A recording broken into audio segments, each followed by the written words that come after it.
This is Listen Lakeland, the show that keeps you up to date on all the things that make our city a great place to live, work, and play.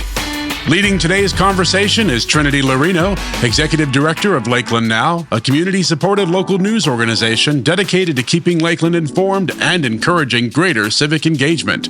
Joining her is James Phillips, Transportation Planner for the City of Lakeland and a passionate advocate for safe, accessible transportation. Here's your hosts, Trinity Laurino and James Phillips. Welcome to the good life.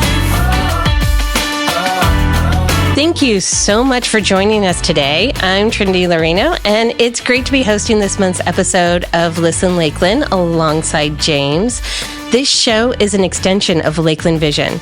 For over 2 decades, Lakeland Vision has been a voice for the citizens of Lakeland, working with community stakeholders to create a bright future for our city.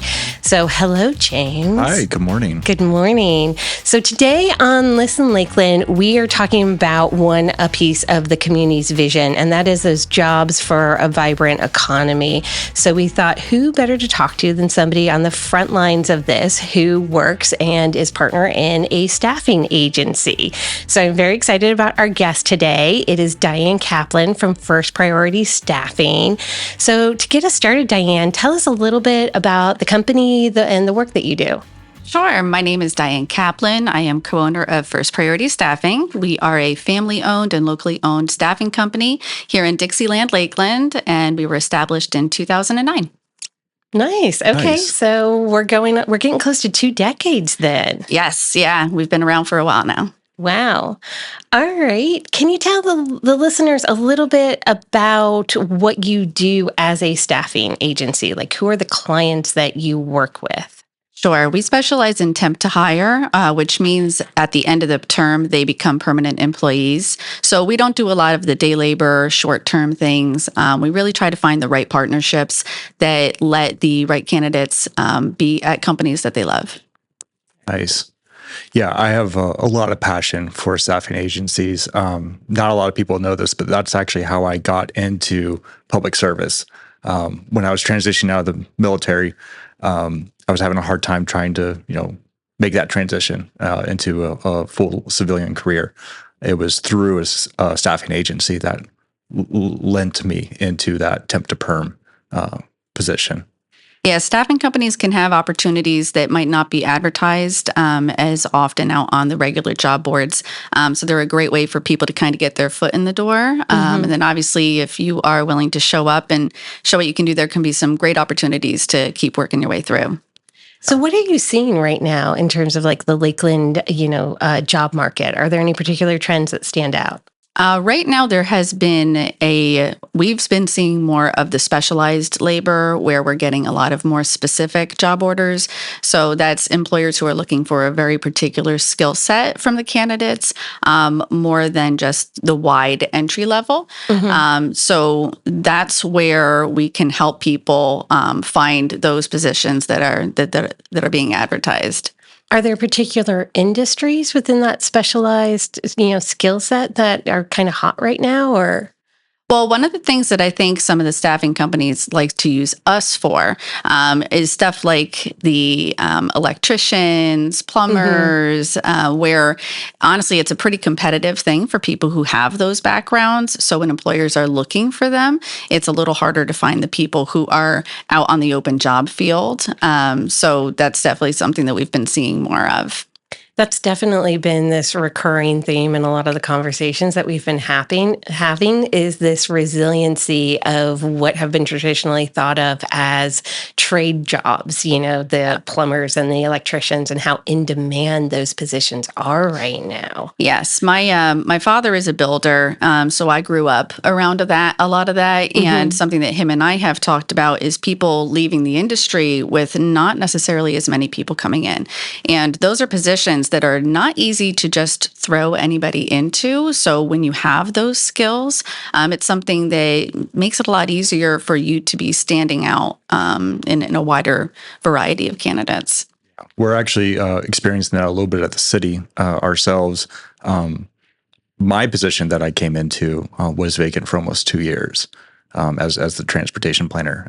We have a civil engineer that's not going to be open for almost a year coming up next month.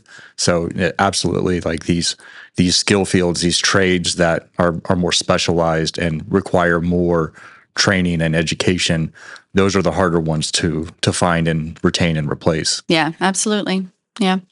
Do you feel like Polk County in general has enough opportunities for people to get that kind of training? And these are just sort of your thoughts with. Sure. Yeah, we do have quite a few different places that people can get trained in the trades. I don't know all the names of them, but obviously we've got Travis. Polk State has a lot of programs. Career Source Polk actually has a lot as well. They can offer things like internships, things to just start people off, getting some of the base level skills, and then obviously once you can get in, you can always just keep learning. Yeah. So you've talked a little bit before about what you call the hidden job market. Yes. Explain what you mean by that. Well, something that I was surprised about when I first heard of it was that how many positions are never advertised at all. And since they're never advertised at all, they can only work on kind of wider estimates. But the estimate is between 70 to 85% of positions are never advertised anywhere. They are all filled internally through referrals, through, hey, I know somebody. Do you know anybody who's looking for this? And that is just really an astronomical number of jobs that people might not be aware are potential opportunities for them. Certainly nothing that a Indeed or Monster could help somebody with. Yeah, absolutely. Yeah. That's kind of fascinating because I think from job seekers, what we're hearing again and again is that they're putting themselves out there over and over, and they're not getting responses. And there has been some reporting that a lot of the jobs that are posted to the major job boards, the Indeeds, aren't actual real jobs. So at the same time, you're saying like there's this hidden job market of real jobs that aren't going posted. Then there's this facade of a job market that not necessarily, or they're just kind of lingering out there. Maybe they've already been filled, or they've been filled by an internal hire or something, and people aren't getting responses from that. So if you're a job seeker right now, how do you crack that code? So one of the things that I think Lakeland does really well is Lakeland loves to support Lakeland. And we have a lot of great opportunities for networking, different specific groups that specialize in, like there's the MSCA, which is the Manufacturing Association.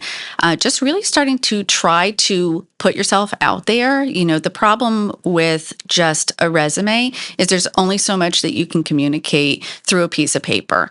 And when you are looking for an opportunity, especially something internal, it's when somebody knows you and they can tell like, hey, this person is passionate about this, they are really going to be an asset to our company.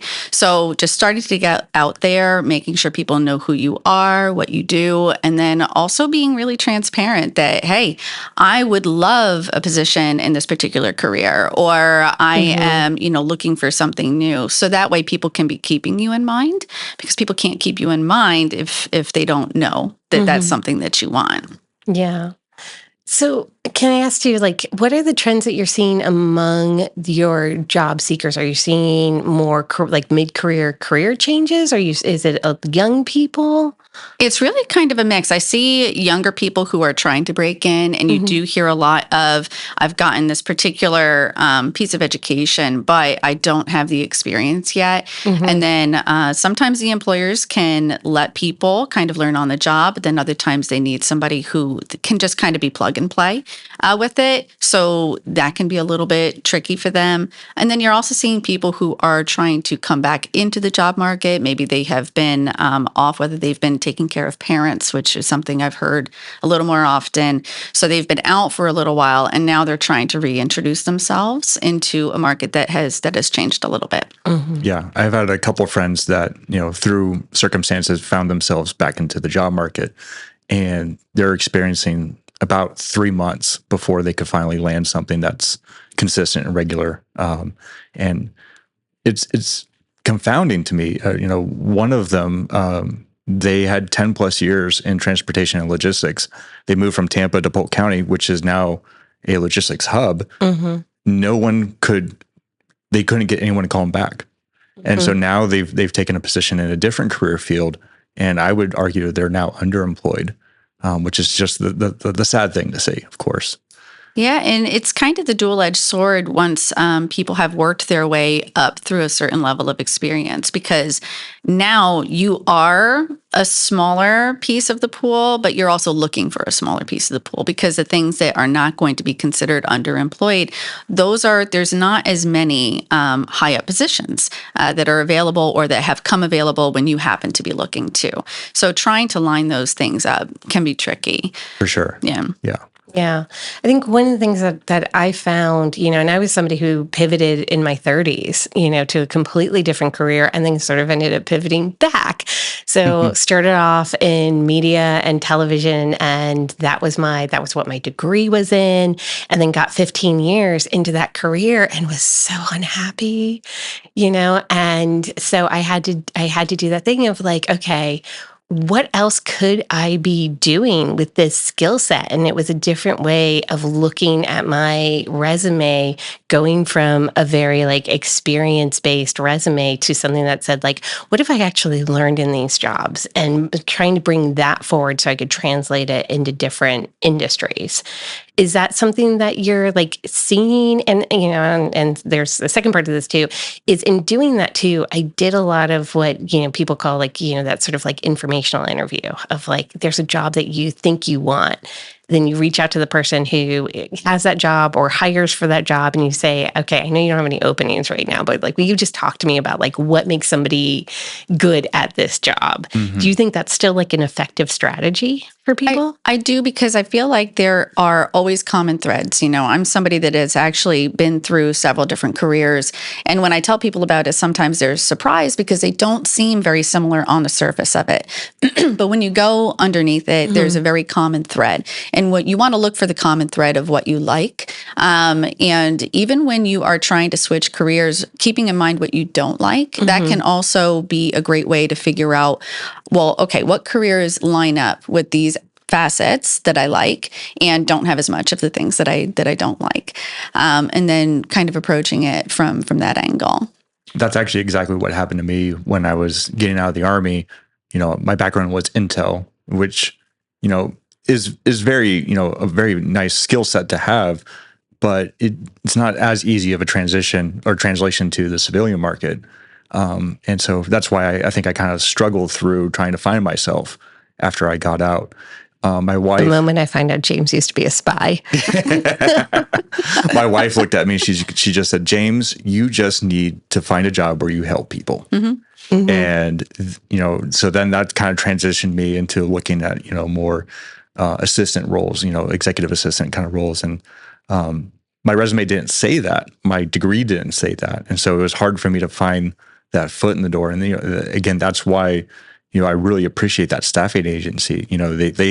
They're in the community, they know the people, and, they helped me get my foot in the door for that role as an assistant. And, that translated into my whole career in public service now.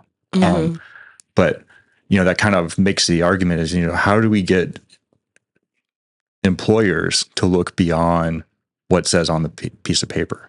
Because my resume didn't say executive assistant, but certainly I had the skill set to help people, but I didn't have a degree in that, so how do we get employers to look beyond these degree requirements? Sure. Even something that you just said that I think is interesting is I think there's a role for the paper and just rewording some of what you've done. Like when okay, this is my background and these are the aspects that I really enjoyed about it, really highlighting those in there, saying that this is what I was doing, but this is really where, I felt like I was best served, and highlighting those, the things that are going to cross over into what you want to be doing. I do feel like more employers are starting to lay off a little bit on looking for the very specific degrees and things of that nature, because it's becoming a little bit more common to be talked about how you can train somebody. If somebody is willing to come in and be teachable, there's not many things that you can't teach them if they have that underlying what what you want, the dedication and the responsibility and the passion, hopefully for what you are trying to get them in to do. And that's one place that I do think that some of the mid-size employers are really good at, because they are looking at more of the local pool. They might not be transferring in as many people. So they're going to be able to really look and go, okay, what is going to be able to fill what I need it to fill here?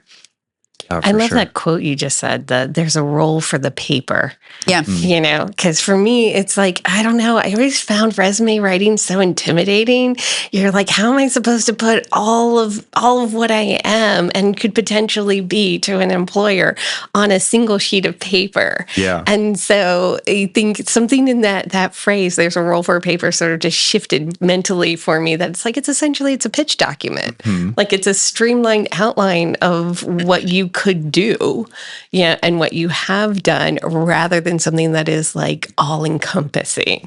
Yeah. And that's some of the challenges that, veterans have when they're transitioning out is, how do I translate what I did into what a civilian employer would understand? They're not going to understand, that I used to run 24-hour operations. They know that the time, but they don't know what's all entailed in that. And so, just trying to make those translations, I think, has always been a challenge for veterans as we come out. Yeah, and I think that speaks a little bit to this other thing that I'm hearing. I'm wondering if you're hearing it too from the employer side.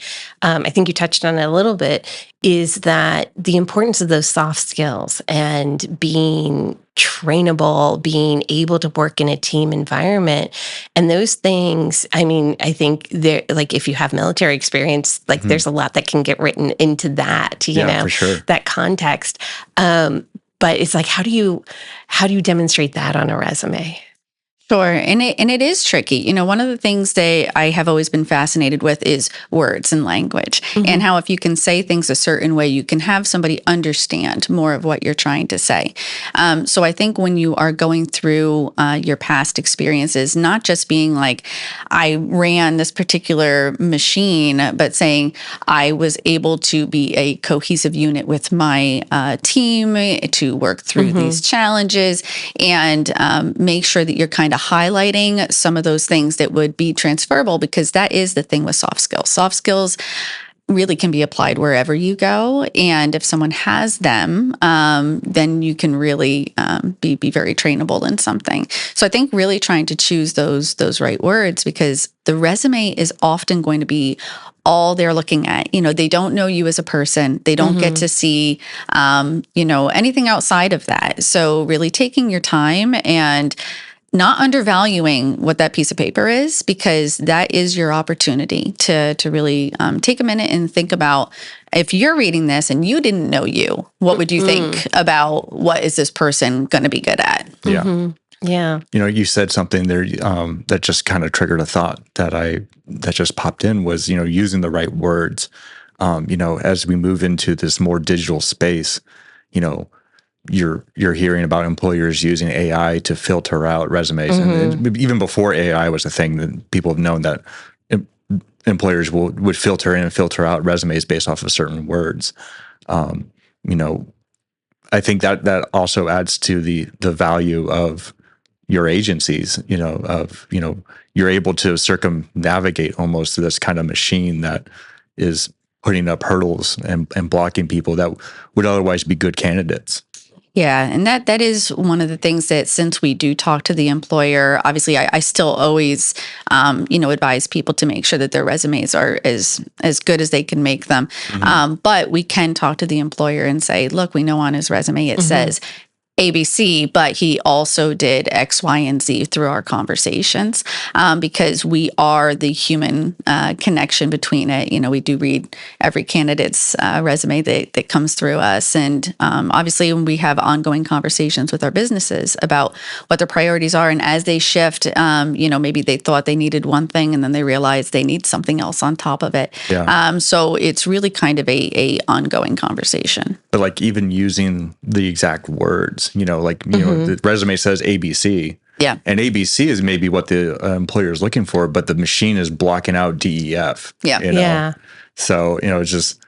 Yeah. sometimes I feel like that's where we kind of hinder ourselves, with these tools. They could be great. Oh yeah. But, because, we have certain words that we're now not, Well, it's not hitting the right words, but the person still has skills. And that goes a little bit back to that comment that you made about like the degrees and like checking these boxes. Like you have to have this many years of experience, working in this specific industry, or you have to have like, a master's degree in this specific thing. And yes, there are jobs for which that is necessary. You have to have very specific, knowledge, but there are lots and lots of jobs where it's like, I might have been working in this other industry, but those skills are 100% transferable. And people are getting really locked into like, okay, I can't hire you unless you have an MBA. Yeah. I've heard that from big companies. Like they wouldn't even look at you if you didn't have an MBA. And the ramifications for that throughout society, I think, are huge. Because what that really means is I can't hire you unless you can go spend, $50,000 to $90,000 on a higher level degree. Right. And, when the cost of college is already getting so expensive, you're really leaving a lot of the talent pool out of the conversation there. Yeah. So I'm curious, like we've talked a little bit about kind of like what we're hearing from the job seeker end of it. What are you hearing from the employers? What are they loving? What are they missing? Like kind of what's resonating?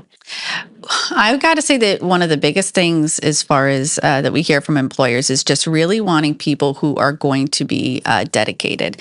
I think that it's a tricky thing because everybody is always going to be looking for the best opportunity for them. But employers really want to feel like a person wants to be there and that they are going to be dedicated to it. And I think that when candidates show that, that really makes you stand out in the field, because there are people who are just kind of going in it with we'll see how it goes, but it's being picked up on by the employers. So really just kind of doing what you say and saying what you do, making sure that you are there on time, that you're answering the phones.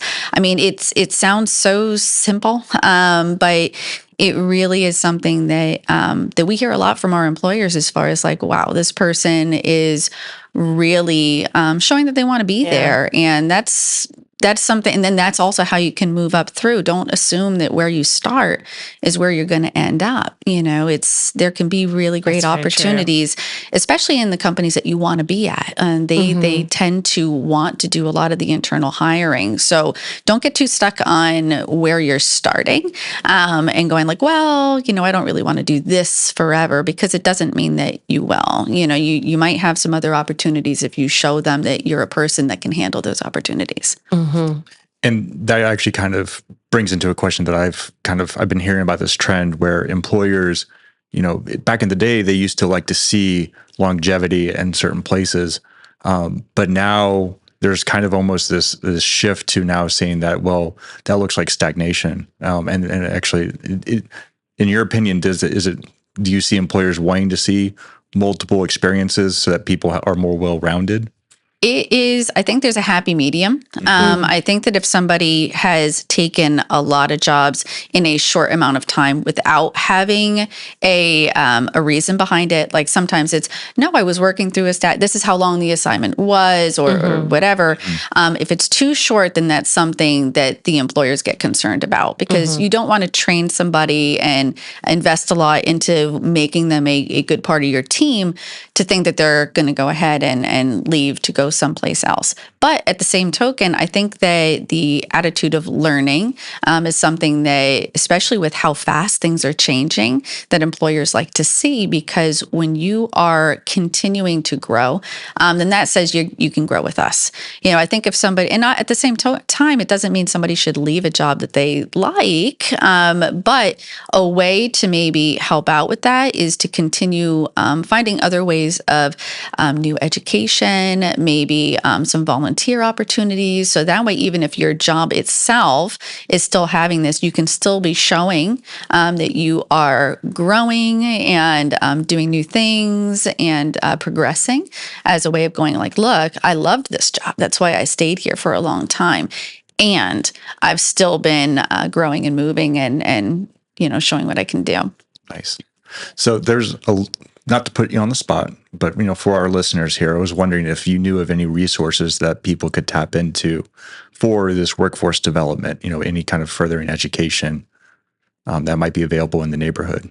Sure. Career Source Polk is a really great opportunity. They have a lot of different resources. They do have people that help people build resumes. They have a great place that you can go on and upload your resume and look for positions. They have different apprenticeship programs that are available. They are a really great resource in the community. Yeah, that's a great resource. We're getting close to wrapping up. We're not quite there yet. If you're just tuning in, then our guest today is Dianne Kaplan of First Priority Staffing. But I just, as we sort of finish up here, I want to say, what are your thoughts on, we've talked about Career Source Polk, but what are your thoughts on what Lakeland could potentially do better to help connect job seekers and employers? I know we talked at one point a little bit about transportation. You talked to Lakeland Now. Sorry, I should say you talked to Lakeland Now about the struggles of transportation and connecting people. Yeah. And that's a tricky one because so my past career before I moved to Florida was real estate. And one of the things that was very interesting to me was how much a good public transportation system helps out both business values, home values, everything else, which is something not everybody thinks of, but something that we do see a lot of in staffing is how much having a very individual vehicle-centered society really kind of weeds out people who have maybe fallen on a hard time, just don't have access to the vehicles.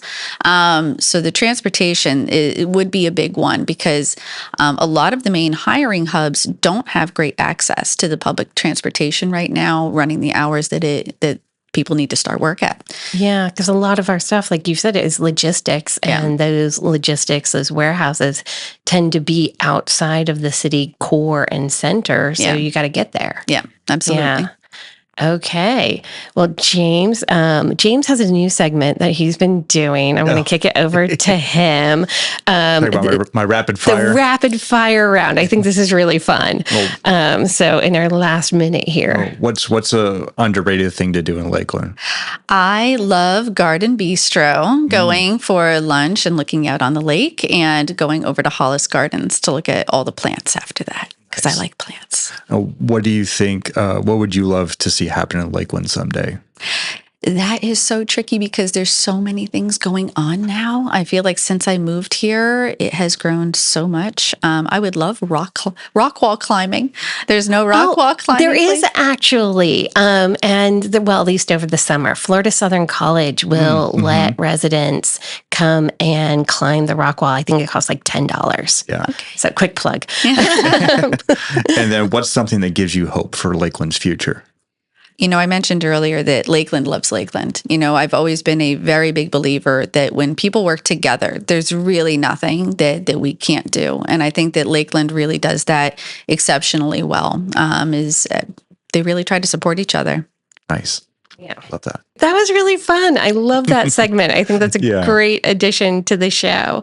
Well, thank you so much, Dianne, for joining us today. So if people want to get in touch with First Priority Staffing, where should they go? Sure. If anybody is looking for candidates or careers, you can go to firstprioritystaffing.com, and it's spelled with the number 1ST. Okay. Awesome. And the other resources that you mentioned, Career Source Polk, we assume they have a website. Yes, they do. So I think it's That is careersourcepolk.com, all one word. Wonderful. All right. Well, thank you again. I hope this has been really helpful for both the job seekers out there or the employers looking to fill jobs and, just helping to fulfill that goal of how we create a vibrant economy here in Lakeland. So thank you so much for tuning in today to Listen Lakeland, whether you are listening on WLKF or you're watching on our podcast. Your feedback is valued, and we encourage you to head over to lakelandvision.org to participate in our monthly survey related to today's show topic.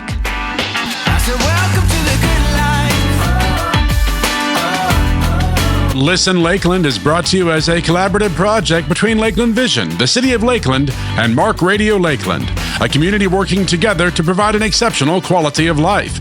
Want to watch the show? Check out the video version at lakelandvision.org. Thank you for being with us.